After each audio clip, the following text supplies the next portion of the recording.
I'm assuming he definitely needs to get some of these early ganks off to try and set up OMG for success, but if he's losing camps and isn't able to make these ganks work in the early stages, Hacker will very quickly find himself way too far behind to be much of an impact in this game. So I think EDG here, we'll have to keep our eyes on how Junja punishes Hacker when he goes for these early plays. Going to keep our eyes on Hacker in that matchup up against Junja in the jungle. It's going to be Graves versus Lee Sin as well, so relatively hype matchup. Both of these guys happy to go for duels in the early game. And as we head onto the Rift, it's OMG on our blue side to start things off here against EDG. And EDG, it feels like the favorite coming into this series based on previous results here. But both teams relatively untested still. We've only seen a couple of series. We've seen 2 series from OMG that really haven't looked that hot. So yeah. This is for me, OMG needing to step up to the plate. They need to go, right, we've started to figure out our issues. We've now got this mid-game comp. We need to make these plays happen. If they can, and off the back of Icon, who should be able to at least shove in this wave in the early stages and try and move quickly towards skirmishes and River, maybe they can do it. But again, they are on a little bit of a window because Scout's Ultimate, when that is up and available, is going to make that skirmish style suit EDG a lot more. It's worth mentioning as well that, you know, while OMG have lost their first 2 series of the LPL, they've got 16 series to play this split. So there's plenty of time to recover if they can solve their issues. And as you rightly say, they're going to have plenty of time to do that. They've got Panda behind them, their coach, that will be helping them work on those issues behind the scenes. And with this kind of composition, I'm hoping we get to see a little bit more of the aggressive OMG, a little bit more from Hacker especially, on putting their foot down, setting the tempo that they want to play at. And Hacker has been, so far for OMG, a little bit more consistent than the rest of the squad. So Hacker, I'll be looking to get these early ganks off. Going from blue to Gromp down towards his red. Ooh, hang on. Stun onto Hope. That's a lot of stacks on the rend as well. Hope barely surviving this fight. SMLZ will walk away with his life as well. It's going to be both AD carries taking heavy damage, but bear in mind Kalista, he's going to be able to redo that trade in just a moment. The thing here, though, is you've got Hacker pathing towards bot side, whereas Junja is moving up towards the top, more than likely going to finish clearing out this jungle, potential for a gank on Audi top side. But realistically, Hacker, I want to see if he's going to try and punish this low health Felios, or at least try and burn some summoner spells as this bounce back happens in the bottom side. That'll be the question on what Hacker does next, whether he's going to be able to make some moves on the map, because bear in mind, Junja on this Graves is a lot faster at farming the jungle. If it's just a neutral jungle, expect Junja to find a lead for himself. Won't be able to just yet, thanks to SMLZ trading effectively in the bottom side, because you do have the heals that are going to come through from this Taric, so the sustain is stronger for SMLZ and Sora, and now they can help, as you can see here, with just where Sora is hiding, and making sure that Lee Sin is able to collect this scuttle, so it'll be even Steven when it comes to jungle camps, at least at this point in the game. But watch that top side of the map, because Curse is really far overextended. Now he's doing a good job of holding the wave in a place. This is one of the things about Curse. He's the kind of top laner that if he's got a chance at a 1v1, he will go for it, but it means he can be caught out too far up. Junja starts the fight onto him, forces the flash, doesn't have end of the line available. Curse survives, but it costs him a summoner. And that was the issue, was not being able to crash that wave properly meant that Audi freezes it right in front of his tower, and he's in the perfect spot now. You can't make a play as Hacker towards top side, and hasn't been able to get onto the bottom side either. Hope just popped his heal while he was definitely not in range. Maybe expecting a flash from Sora, but even if you are, I don't think heal's going to save you at that point. Look, it's better to play it safe as EDG in this situation. May not be ideal, but definitely, as long as they're not giving kills over in these early stages and allowing Hacker to scale ahead, or not scale ahead, but get OMG ahead, then EDG is in good shape. We'll see if they're going to be in good shape, if they've been going to the gym during their off-season over the course of this early game. I'm excited for once Scout hits that level 6 mark, because you have to bear in mind that with OMG running this composition that wants to be aggressive, they want to be the ones kind of setting the pace, as I said before. Galio is really good at ruining that for you. So there's a couple of different things that are ruining it for OMG right now. You had that flash burn by Curse in the top lane, which really sucks because it'd be great if you could flash tether on towards Mordekaiser to try to get some of these summoner spells out. But because Audi had held that wave close to the tower, can't really make any plays happen as Hacker. Now when you're talking about that mid lane as well, Scout, so difficult to kill on this. Galio, even though he hasn't gone for the Aftershock, he has access to a bunch of these summoner spells like heals, like the barriers that can keep him safe. And Hope and Mako at the moment have frozen this wave underneath the tower. They're not moving anywhere and giving Hacker that opportunity to make plays. And you know, SMLZ and Sora would love to be aggressive in that 2v2, but when the wave is basically underneath EDG's tower, there's no opportunity to do that. And it means that it kind of neutralizes the advantages of having this Kalista in the first place. And look at Scout now. Hit that level 6, he's pushing in effectively, especially with that minion dematerializer stacks down. And now he's just starting to rotate. He's just trying to create pressure by jumping into this river. Although, he needs to be careful. Ooh, he gets away with it. On his wings there, dashes away with the Justice Punch. Means he's going to be safe. The Drake available here, Hacker moving in, but Junja, he knows what's going on. He wants to steal himself a Scuttle Crab or find himself a kill. Dodges away from the Sonic Wave. Very nicely done from Junja. In the meantime, Scout gets onto Icon in the mid lane. Actually has way more damage than you'd expect from a Galio. Unleash power on Scout. He's barely surviving the fight. And in goes Hacker. Gets the slow from the cripple. Hope, in the meantime, in the bottom lane, has barely survived some kind of skirmish.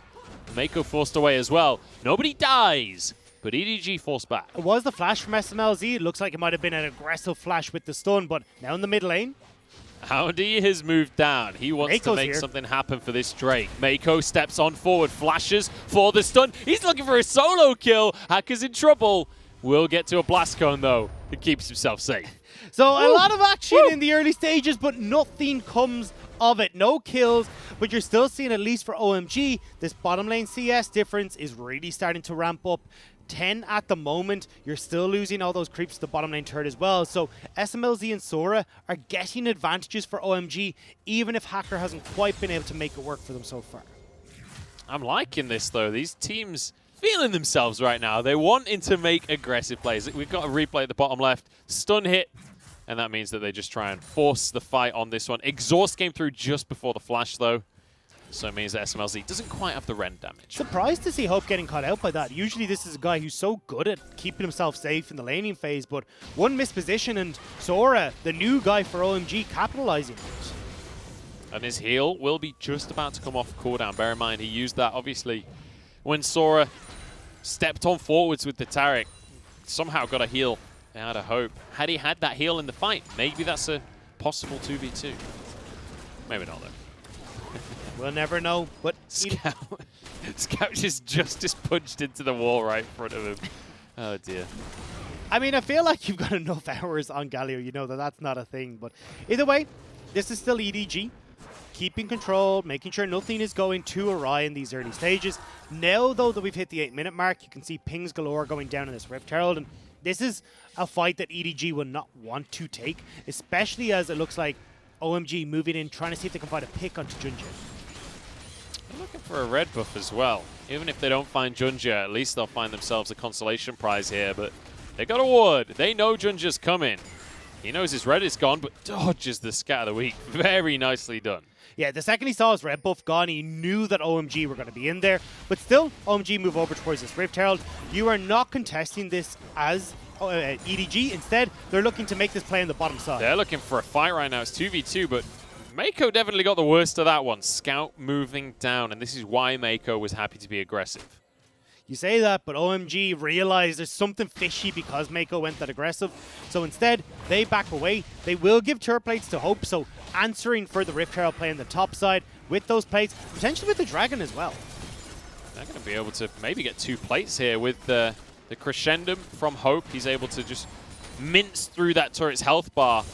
Meantime, finishes pushing that turret, but the dredge line goes wide. SMLZ going to be knocked on up. Here comes Galio, and there's a lot of damage coming out from the Aphelios taunt to finish it off and a kill to Junja. Now Sora trying to back away. Curse has come in with the teleport and has a lot of damage. 1v4, he makes it happen. In with the Cosmic Radiance, Sora keeps them at bay. Audi's arrived, but he's a little bit late because Sora's in trouble, and one more auto for Hope to get another kill. Icon now suddenly on the wrong side of things, and this could be a dive. Hacker is here. The Rift Herald isn't going to help him with this one. EDG are happy to just back it up. They have 1,000 gold lead off that play, so not wanting to risk more and give some of those kills over to OMG. Again, this mid-game composition, so as long as they're not getting accelerated, EDG are winning. And I love that we're seeing Galio being used proactively here, because I said, you know, this is a great way to answer the plays from OMG. It's also a great way to set your own plays up. And this is the nice trade from EDG. They realize, look, Hacker is going to go towards that Rift Tower. They even spotted him on a ward, so they instantly shove mid, say, look, we're going to give that up. We're going to go gank bot instead. And now you've got 2 turret plates going over towards Hope. He managed to pick those up before multiple members from EDG went down. This Aphelios is nicely getting to some of these big items. Even has the cold there to just accelerate that little bit faster. He's going to be able to stack that up relatively quickly in this game, as that bottom lane you'd expect to turn into somewhat of a farm fest, especially with summoners on cooldown for both sides. It becomes a lot more dangerous to try and force the issue there. But you do have to bear in mind, as soon as Sora has that Cosmic Radiance available again, they can 2v2. They can definitely 2v2. The problem is, by the time that Cosmic Radiance is up, Scout has his ultimate up as well. So you're kind of caught in ultimate limbo. You don't want to use your ults because Scout can come down at any point in time. It's like normal limbo, except like the final version of it. Yeah. The problem here as well is that OMG, like, how do you try and make these plays happen? You don't have any of these dragons gone down nice and early to force EDG into a fight at around about a third Drake of the 23-22 minute mark. The dragons have been so delayed that EDG now, even if OMG start to very quickly pick these up, they wouldn't be fighting until pushing that 30-minute mark. And it's EDG that are picking up the first dragon anyway. Easy joke for EDG. They're going to get that Ocean to start things off. And for the 19th time today, we're going to see it's either a Mountain or an Infernal Soul coming out onto the Rift. So we get these high-value dragons for our teams to fight over. And OMG, you'd expect them to be the ones over the next few minutes to really start to try and push the issue when it comes to the dragons. Well, they have the Rift Herald, right? So this is the first thing I'm looking at them to use is how do they try and get some gold in their favor? Because it's 12 minutes into the game now. Rift Herald is about to teeter off as well. And if you want to get some of these her platings, which OMG definitely want to, they need to toss this down soon. But you don't really want to use it mid because, well, Junji's going to be able to get there fairly quickly. You're giving a bunch of gold into Icon, who isn't the biggest benefactor of these resources. And in the top lane as well, Curse doesn't really need that gold, but Hope and Mako are pushing in too aggressively in the bottom side.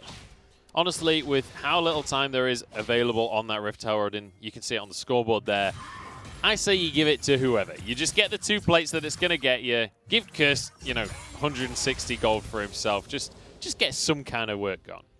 They're going to give it towards Curse, but not actually spotted out. Junji now moving back down towards this mid lane, moving into the river. So it will be at least these plates going over, but Audi can clear it out soon afterwards. Yeah, and you see Junji was spotted on a ward in that jungle, and it means that instead of trying to sneak up through the brush and trying to make a kill play, they're just going to commit to getting those 2 plates off the back of the head. And now EDG can clear it out. So few turret plates go over. It's not the end of the world for EDG. Look at the score right now. They're still a couple of 100 gold ahead. They're happy to just keep this one going. And for some reason, Munch, we've got 2 very slow-paced series for ourselves today. We have, haven't we, Dag? Yeah. That's just classic LPL, to be honest. Look, I don't know where anyone ever said LPL was aggressive. I mean, look at this right here. 14 minutes into the game, 3 kills on the board. I will say, though, the team with the really aggressive composition is OMG. And OMG haven't exactly looked proactive this split, it has to be said. Yeah. So maybe it's less about LPL and it's more about OMG. And OMG are going to struggle to be proactive because, of course, you do have the likes of this Galio that can make sure that anything that does happen in either side lane is shut down fairly quickly. Really difficult to kill this Galio too because he's got that unsealed spellbook, so he's popping through all these different summoner spells willy-nilly, and you just don't have the opportunity as OMG to try and punish these picks. Now as well, even swapping around, Hope in this mid lane means that you're not going to get anything to happen in this mid lane because he's just going to clear out all the time. So we return to kind of the farm state that we're at. Yeah. We've got Hope moving to the mid lane. What was it, the Omega lull state? The Omega lull state, yeah. I feel like we should just call it the LCK state here. Yeah. I think that's fair. We've gone definitely full LCK in this game. The whole of today has been full LCK, honestly. That Except first for Game series, 3 of LGD and V5. That one was honestly, pretty even a lot of Game 3 was pretty slow. True. We kind of had bursts of action. Actually, no, I take that back. Game 3 was like 25 minutes. We might have a burst of action. Junji's going top side. And he's got Curse in the Death Realm. So Curse can't actually move further away. This isn't really about the 1v1. It's just about keeping him here for Junji to arrive. Flash comes out immediately. They can't tank the tower, though. They do get Curse out of the lane, though, and now the ping's immediately down onto the Rift Herald. This is the opportunity for OMG to fight. They have been desperate for this turtling of EDG to break, and if EDG go for this, it would be OMG's lifeline in this game. Yeah, they know it as well, because OMG already starting this Herald off for themselves, despite it being pulled by EDG. They're going to be the benefactors of this play. So, I'm saying, because Curse just TP'd to the top side to support them here, but means that now you've got Scout on this bottom lane. He's going to finish off this turret. So, at the end of the day, EDG are trading up for what eventually I'm sure will amount to a tower by OMG, but you're not really that worried at this stage as EDG. Yeah, you know what, OMG, they're quite happy to take that trade, and with a Herald in the mid lane as well, they might just be able to find themselves a bonus tower here. This is going to be a 1-for-1 trade in terms of the towers in the end, but the Herald not really finding the advantage that OMG were hoping for. Sonic Wave onto Hope, but Hacker not going to be willing to follow that one up. All things considered, it's 1-for-1 on the towers. Slight gold lead still in favor of EDG. Hacker finds himself a bonus chicken, but he finds himself an anchor as well. OMG would be able to back over towards this dragon now, pick that one up, but it's a Cloud Dragon. Not the end of the world if EDG give that one over. They're still going to just keep pushing around the rest of the map. And potential, actually, as I say that, for EDG to make a play at the dragon off of numbers advantage with Curse up top with no TP. Not the greatest stun I've ever seen out of Icon. That's going to be a triple dredge line. Mako has him exactly where he wants him, apparently. Cosmic Radiance used early, and Sora now finds himself alone, but he's going to get pulled in and deleted. Goodbye, Icon. Hello, EDG. OMG are not finding the plays that they want off of this early game. This is a composition that right now would love to be able to fight, love to be able to scrap, but EDG are playing perfectly around the resources that OMG have available, and now EDG find themselves 2 dragons up, and they're the ones that didn't even have to fight for these dragons. They're the ones that are just responding right here, because Mako, all he has to do is auto-attack one guy, and he gets Aftershock and becomes invincible. And you can see here, look, Audi's backed right the way up because they know we can just 4v5 this, and even if you're stronger right now, technically champion to champion, well, it doesn't matter. That big old grasp from Audi straight into the Obliterate, but now Scout looking to make more happen. Curse in a 1v3, and he might just win it at this rate. Will finally go down in the end, but he also took Audi. He almost took Audi with him. Hacker has gone too deep for this one. Stunned up and finished off. 2 kills for Audi there. And same issues we saw already from OMG. Overextended in a lane, Curse gets caught out, and then Hacker tries to go in to help and runs straight into the taunt from Scout, so not able to get the Dragon Kick to finish off any of the low health members of EDG. And again, EDG now zooming on ahead, whereas OMG are left with nothing in their hand. The production crew on the Chinese side has a cruel sense of humor. They watch Curse into 4 people. They're like, that was OP, my man. Good job, dude. Oh, dear. Well, he has been doing a good job. Look, he's 30 CS up in this lane, but unfortunately now you've got to answer for 3 kills on Audi off that last play. Landry's Torment finished, Bramble Vest there, so realistically Mordekaiser's going to start taking over this lane.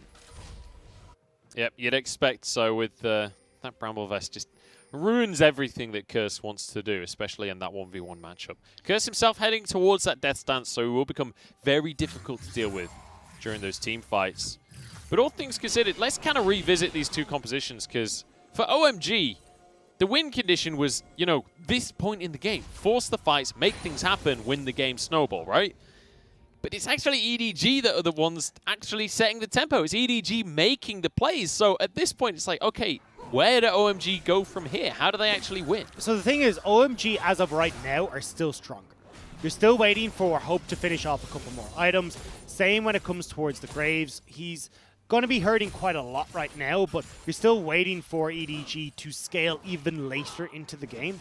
OMG, if they can find fights, are going to look great. The thing is, though, like, where do you try and find these fights? If I'm EDG, unless we again find some sort of pick before this dragon comes up in 2 minutes, well, we gift over 1 dragon. We don't have to worry about that too much. Then by the time the 4th dragon on the map spawns, we've completed our items. We're in the best spot we can possibly be, and it's right as we can fight for the dragon, for the barons, and everything else that's on this map. Yeah, we've got some beer stats for you there, ladies and gentlemen. Powered by Harbin. Great stuff.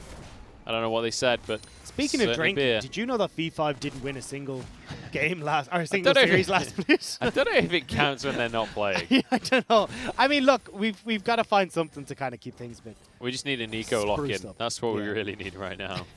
EDG step forward, but there are people, so they can't really push onto the tower. Damn people. There's a there's a quote from IT Crowd about people. And it's in an Irish accent, which is what reminded me of it. Give me the story. What am I supposed to say? I can't because there's swear words in it. No. But if you haven't seen IT Crowd, highly recommend it. It's blooming hilarious. See, in my head, I was going towards that groundskeeper Willie from The Simpsons. It's like, I hate Scots and other Scots. You know? There are a lot of really great groundskeeper Willie quotes. Most of them are pretty offensive, though. He's actually not that friendly of a character. I just like the part where he's like, gets the lunch lady to grease him up. Grease me up, woman! So good. Not the greatest Scottish accent I've ever heard. Look, I'm Irish. I can't really... It's hard for me to deviate into other things, all right? You're pretty good at voices, though. You are actually, like, genuinely good at voices. I've heard you around the apartment. You can nail a couple of these accents. I don't know about that. I'm putting you on the spot now. I can see you. You got a little bit red there, Joe. I mean, you've not actually given me any kind of request, so I have no pressure on me whatsoever right now. Oh, yeah, you can Do you know who's got pressure on them? EDG. Because there's a Drake up in 35 seconds. And OMG are the ones with the mid-game composition here. Do a dragon, Isn't that right, Do a dragon noise. That's what I want to do. That's my request for this. I want you to be the dragon. I don't know. Doesn't. But either way, we're going back to this. EDG looking for that pick we talked about. Not able to get onto Icon. So still, if EDG do fight for this objective, they're in a relatively okay spot, but definitely SMLZ is in a really strong spot with this play. The Rune King and the Rune's Hurricane. You don't quite have that second item finish as Icon, but still hurting a serious amount. So OMG, if they can find the fight that they want, they should be able to win out in this engagement. You'd certainly hope so, but that's not really been the way the game's been going so far. Scout's Galio has been invaluable. 100% kill participation so far. Every single time something goes on, Scout's there and gets a multi-man knockup. Curse has a flank, though. TP coming in, but EDG want this front-to-back style of fight, and that's not what they're going to get if Curse gets in and disrupts that backline. Bear in mind, Hope has his summon. Howdy knows what's going on. He's found him. And now the stun comes on through from Sora. Cosmic Radiance already, and Hope's in trouble. He has to flash to the back of the fight. Hacker stepping on forward onto Audi as well. The Ren stacking onto Scout, but they can't finish off any of these kills. And once again, it goes the way of EDG. Once again, OMG fall apart in the fight. Moonlight Vigil for more. Icon barely surviving. Mako just misses the dredge line, though.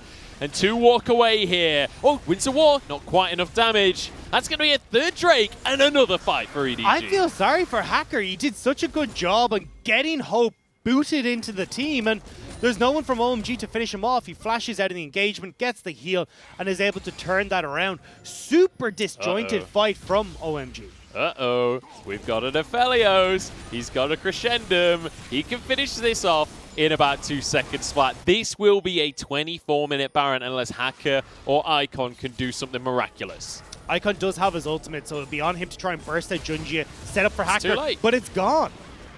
It was now or never, and now's past 20 seconds ago. Never is the answer. Hacker, once again, not able to get there, and the gold lead is starting to build now for EDG, and I'm running out of hope for this mid-game composition.